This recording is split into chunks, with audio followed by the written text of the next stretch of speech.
Class 10 आपके पास new top class 10 आपके पास chapter 4 है क्वाड्रेटिक इक्वेशन। चैप्टर 4 में जो चैप्टर है उसका नेम है क्वाड्रेटिक इक्वेशन। तो ये क्वाड्रेटिक इक्वेशन सेम वही है जो हमने जो पॉलिनोमियल चैप्टर में पढ़ा था। तो वहाँ हमने सेम तो नहीं कह सकते घर से, क्योंकि वहाँ हमने सिर्फ क्या पढ़ा था, क्वाड्रेटिक पॉलिनोमियल पढ़ा था। क्या पढ़ा था? क्वाड्रेटिक पॉलिनोमियल पढ़ा था, क्यूबिक पॉलिनोमियल पढ़े थे, बाई क्वाड्रेटिक थे, वहाँ लीनियर पॉलिनोमियल थे। बट यहाँ अगर आप ध्यान से देख रहे हो इसको तो यहाँ लिखा हुआ है क्वाड्रेटिक इक्वेशंस। क्वाड्रेटिक इक्वेशंस है, इसका मतलब इक्वेशंस है। तो आपको पता है कि इक्वेशंस किसी भी एल्जेब्रिक एक्सप्रेशन को इक्वेशंस तब बोला जाता है जब उसमें क्या होता है, इक्वल टू का साइन हो। जब उसमें क्या होगा, इक्वल टू का, कोई भी आपके पास एल्जेब्रिक इक्वेशन है, सॉरी कोई भी आपके पास एल्जेब्रिक एक्सप्रेशन है और उस एक्सप्रेशन में अगर आपने इक्वल टू का साइन कहीं पुट कर दिया, it means that the algebraic expression becomes equations. यहाँ तक समझ में आ रहा है? तो इसका मतलब ये है कि जो क्वाड्रेटिक पॉलिनोमियल होता है आपके पास ax² + bx + c, तो इसमें अगर मैं कहीं जीरो पुट कर दूँ, मतलब इक्वल टू का साइन पुट कर दूँ, अब इक्वल टू का साइन कहाँ पुट करेंगे? अगर मैं बाई साहब में लिख दूँ ax² + bx + c = 0 लिख दूँ तो ये बन जाएगा इक्वेशन। ठीक है, तो इसको जरा देखते हैं। ये है आपके पास एक quadratic equation in the variable x। एक क्वाड्रेटिक इक्वेशन है और जो इसमें जो वेरिएबल इन्वॉल्व है वो क्या आपके पास x है। Is an equation of the form, और ये जो इक्वेशन होगी ये ऑफ द फॉर्म हो जाएगा ax² + bx + c = 0। ध्यान देने वाली बात ये है कि मैंने लिखा था इन द वेरिएबल x लिखा हुआ है। अगर आप वेरिएबल को चेंज करते हैं, इट मीन्स दैट अगर इसमें वेरिएबल y हो जाए तो ये तब भी क्या हो गया आपके पास, क्वाड्रेटिक इक्वेशन होगी। ये तब भी क्या हो गया आपके पास, क्वाड्रेटिक इक्वेशन होगी। y की जगह में आप t लिख दें, u लिख दें, तब भी इसमें क्या होगा, ये क्वाड्रेटिक इक्वेशन नहीं होने वाली है। वेर a, जिसमें आपको ए बी सी भाई x तो आपको पसंद किया क्या है, वेरिएबल है, और इसमें ए बी सी दिख रहे होंगे आपके पास। Where a, b, c are real numbers, तो a, b, c क्या आपके पास रियल नंबर्स हैं। a does not equal to 0, और a की वैल्यू जो है वो 0 नहीं हो सकते। वो लास्ट टाइम मैं आपको बताया था क्यों 0 नहीं हो सकता। अगर a 0 हो गया तो a की वैल्यू यहाँ पुट कर देंगे, 0 × x² दैट बिकम 0। तो आपके पास ओनली बचेगा bx + c = 0। It means that आपके पास क्या हो जाएगा, लीनियर बन जाएगा। लेकिन हम लोग पढ़ के रहते, क्वाड्रेटिक पढ़ रहे थे, और आपके पास क्या रह गया क्वेश्चन, मतलब इक्वेशन क्या रहेगा आपके पास, लीनियर। तो ये तो फिर गलत हो जाएगा, इसीलिए a does not equal to 0। b और c दोनों 0 हो सकते हैं। In fact any equation of the form, कोई भी इक्वेशन है आपके पास, वो p of x = 0, any equation of the form p of x = 0। p of x क्या होता है, p ऑफ x क्या होता है, p ऑफ x तो आपके पास पता है आपकी पॉलिनोमियल होता है। ठीक है, यहाँ लिखा है where p of x is a polynomial of degree 2। अब p ऑफ x कितना डिग्री का पॉलिनोमियल है, 2 डिग्री का है। 2 डिग्री आपको पता है किसके होते हैं, क्वाड्रेटिक में होती है। इज अ क्वाड्रेटिक इक्वेशन, तो उसको हम लोग क्या बोलेंगे, क्वाड्रेटिक इक्वेशन बोलेंगे। ठीक है, इसके बाद आता है the standard form of a quadratic equation. अच्छा, जो स्टैंडर्ड फॉर्म है इसको जनरल फॉर्म भी बोलते हैं समटाइम। क्या बोलते हैं इसको, जनरल फॉर्म। तो यहाँ लिखा है the standard form of a quadratic equation, और आप इसको ये भी लिख सकते हैं the general form of a quadratic equation is ax² + bx + c = 0 और a does not equal to 0।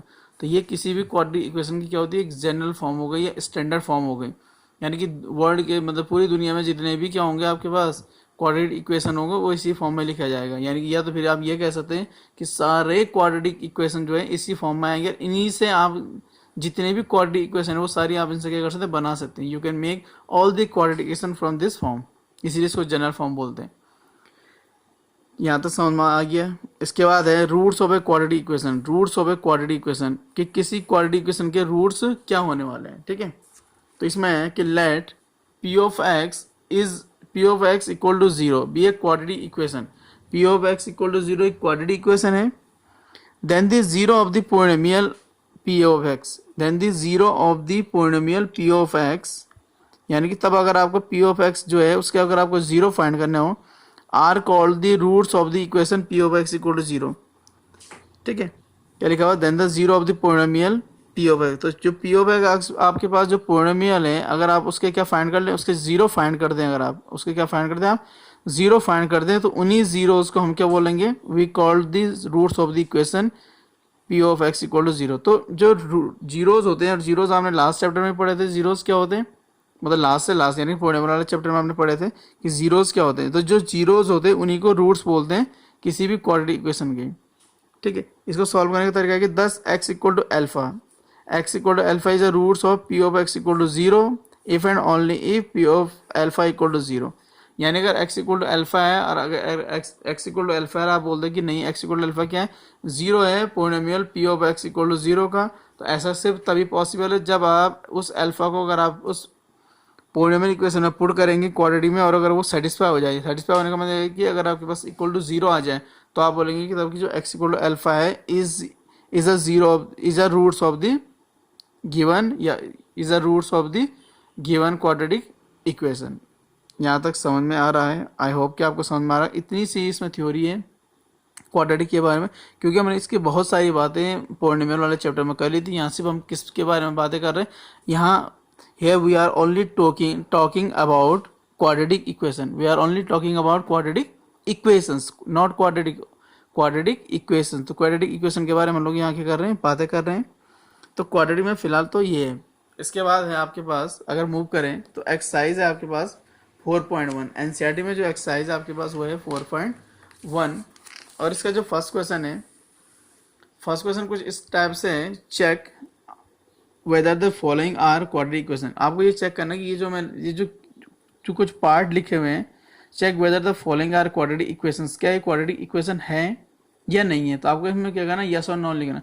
तो आप डायरेक्ट किसी इक्वेशन को देख के बता तो सकते हैं नहीं कि ये क्वाड्रेटिक है या नहीं है। उसके लिए आपको इस बात को जानने के लिए आपको उसको क्या करना पड़ेगा, सिंप्लीफाई करना पड़ेगा। उसको क्या करना पड़ेगा, आपको सिंप्लीफाई करना पड़ेगा। अब सिंप्लीफाई कैसे करेंगे, सिंप्लीफाई मतलब उसे सॉल्व करना पड़ेगा आपका। सॉल्व करने के बाद जब आपके पास जो लास्ट वैल्यू बच जाएगी तो उसको देख के हम बताएंगे कि ये क्वाड्रेटिक है या नहीं है। तो मैंने इसमें कुछ लिखे हैं, ऑल्दो इसमें 8 पार्ट हैं, अदर पार्ट आप लोग सॉल्व कर सकते हैं। मैंने कुछ रैंडम पार्ट सॉल्व मतलब पिक किए हैं। तो फर्स्ट है, सेकंड है, थर्ड है और सेवन्थ है। ठीक है, तो देखते हैं इसमें फर्स्ट क्या है। तो जो फर्स्ट है, सॉल्यूशन नंबर फर्स्ट है आपके पास, x whole square of x plus one is equal to 2 in bracket x minus 3।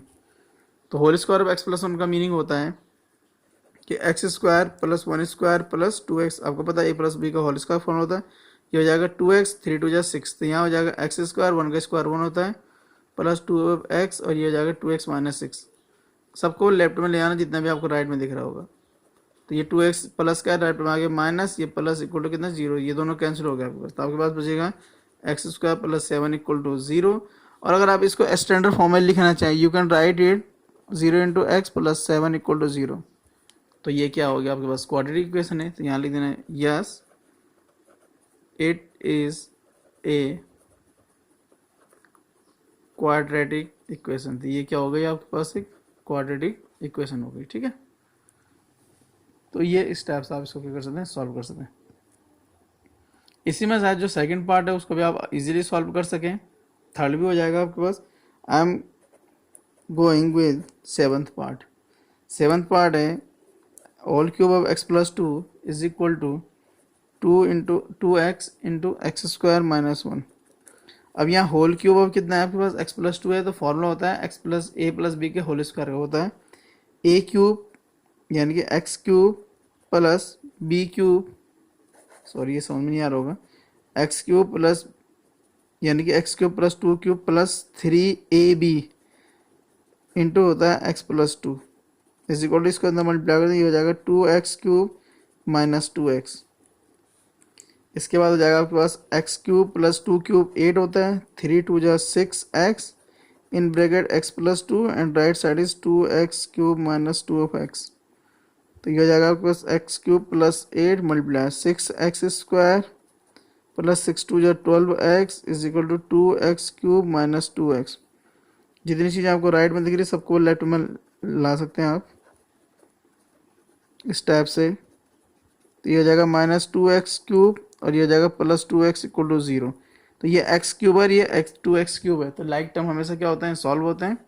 तो 2x क्यूब है और इसमें से अगर आप इसको माइनस कर देते आपके पास बचेगा माइनस का x cube plus 6x square है, ये 12x है प्लस 2x, ये हो जाएगा 14x और कांस्टेंट टर्म है प्लस 8 इक्वल टू 0। तो अगर आप इसको ध्यान से देखेंगे तो ये क्या नहीं है आपका, क्वाड्रेटिक इक्वेशन नहीं है। क्यों? ये क्या है आपके पास? क्यूबिक। तो यहाँ लिख देना no it is not a quadratic equation. तो ये आपके पास एक quadratic equation, it is not a quadratic equation. तो ये आपके पास एक क्वाड्रेटिक इक्वेशन नहीं है। तो सिमिलर वे में आप क्या कर सकते हैं, जो इसके अदर पार्ट्स हैं एक्सरसाइज 4.1 में जितने अदर पार्ट्स हैं आप उनको इजीली क्या कर सकते हैं, सॉल्व कर सकते हैं आराम से। ये सब चीज़ें हम लोग क्या कर सकते हैं, इनको सॉल्व कर सकते हैं। इसके बाद देखते हैं हम लोग सेकंड क्वेश्चन को। सेकंड क्वेश्चन को अगर आप देखेंगे तो जैसे ही आप सेकंड क्वेश्चन को देखने जाते हैं आप समझ सकते हैं सेकंड क्वेश्चन में क्या लिखा हुआ है। एक्चुअल में इसमें इस टाइप से, अगर मैं आपको बुक में दिखाऊं तो ये represent the represent the following situation in the form of quadratic equation. तो आपने जो सिचुएशंस हैं इनको आपने क्वाड्रेटिक इक्वेशन के फॉर्म में लिखना है, मतलब यानी कि मैथमेटिकल फॉर्म में इसको क्या करना है, आपने राइट करना है इसको।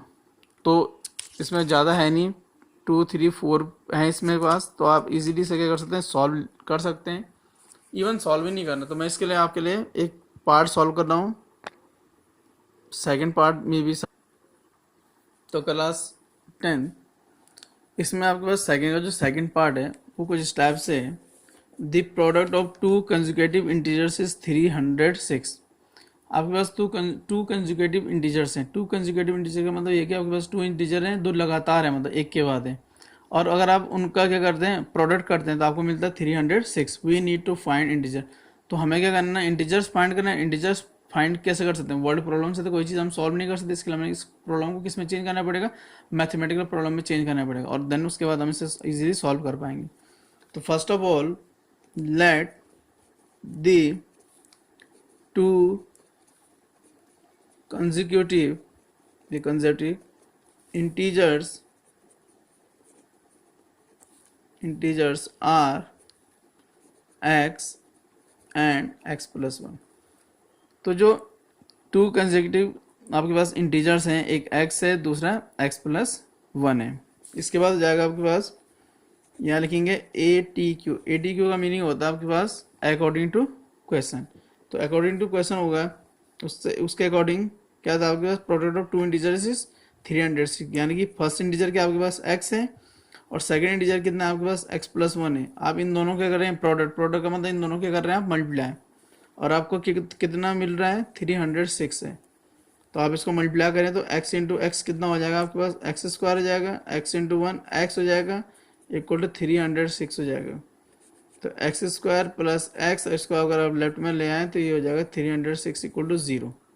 तो ये बन गया आपके पास क्वाड्रेटिक इक्वेशन। और जब हम इसको सॉल्व करना सीखेंगे तो हम उसे इजीली से क्या कर सकते हैं, सॉल्व भी कर सकते हैं। बट फिलहाल अभी हमें क्या करना है, इसको सिर्फ मैथमेटिकल फॉर्म में चेंज करना है। तो हमने इसको मैथमेटिकल फॉर्म में चेंज कर दिया। अब यहाँ सोचने वाली बात यहाँ पे इम्पोर्टेंट ये है कि जो आपके पास ये जो इक्वेशंस है आपके पास, इसमें जो x वाला इंटीजर्स है वो स्मॉलर है और जो x plus 1 है आपके पास वो ग्रेटर है। वो क्या आपके पास ग्रेटर है। तो इसके जो अदर पार्ट हैं आप उनको इसी टाइप से इजीली क्या कर सकते हैं, मैथमेटिकल फॉर्म में बना सकते हैं। और उनको मैथमेटिकल फॉर्म में बनाने के बाद फिलहाल हमें उनको सॉल्व तो करना है नहीं, तो आप उनको ऐसे ही इनको मैथमेटिकल फॉर्म में बना के ऐसे ही लीव कर सकते हैं जैसे ही कर रखा आपने। ठीक है, तो आई होप क्लास 10 की आपको इतनी चीज़ें समझ में आ गई होगी। इसके बाद हम लोग जब नेक्स्ट वीडियो में मिलेंगे तो नेक्स्ट वीडियो में हम लोग करेंगे solution of a quadratic equation by factorization method. यानी कि जो अब मीनिंग ये है कहने का, जैसे हमने इस क्वेश्चन को यहाँ तक सॉल्व किया, एक क्वाड्रेटिक इक्वेशन बना दी, तो इसके बाद हम इसको कैसे सॉल्व करें और इसका हम लोग कैसे सॉल्यूशन मिलेगा, वही होगा आपके पास solution of a quadratic equation. और उसके लिए आपके पास बहुत सारे मेथड हैं। इसमें फैक्टराइजेशन मेथड है, आपके पास फैक्टराइजेशन मेथड हो गया जो जिसको आप अच्छी तरह से जानते हैं। दूसरा आपके पास एक क्वाड्रेटिक फॉर्मूला होगा इसमें, उसको आप नहीं जानते। और एक होगा आपके पास कंप्लीटिंग द स्क्वायर। तो 3 वेज या 3 मेथड आएंगे जिनसे हम इस इक्वेशन को यहाँ से फर्दर सॉल्व कर सकते हैं। Thank you class 10।